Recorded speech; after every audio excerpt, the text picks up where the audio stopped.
সঙ্গে বদরের প্রান্তরে যুদ্ধ করার জন্য রওনা করলেন। পথিমধ্যে কাবাগরের ওই হাতিম নামক জায়গায় এসে দুই হাত এইভাবে ওয়ালের সঙ্গে ঠেকাইয়া আকাশের দিকে তাকায় বলছেন, কাবার মালিক শোনো, আমি আবু জাহেল, আমি জানি যে তুমি আল্লাহ আছো। এই যে 360টা মূর্তি দিয়া কাবাগর ভরা, এদের মাছি তাড়ানোর ক্ষমতা নাই, আছে নাকি? না। এই গুলানের মাছি তাড়ানোর মতো কোনো ক্ষমতা নাই। আমি জানি ক্ষমতার মালিক তো তুমি আল্লাহ। আমি বিজয়, আমি যুদ্ধের ময়দানে মুহাম্মাদের বিরুদ্ধে যুদ্ধ করতে যাইতেছি। ও আল্লাহ, সত্যের পক্ষে যিনি আছে তাকে তুমি বিজয় দিয়া দিও। সুবহানাল্লাহ।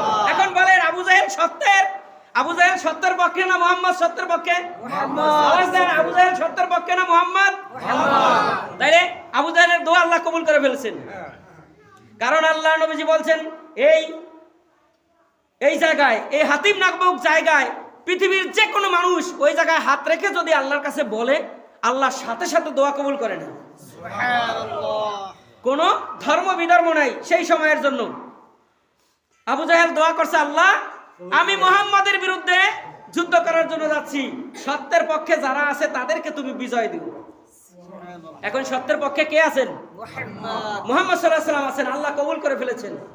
আবু জাহেল সহ তার দলবল নেস্তনাবুদ হয়েছে না হয় নাই?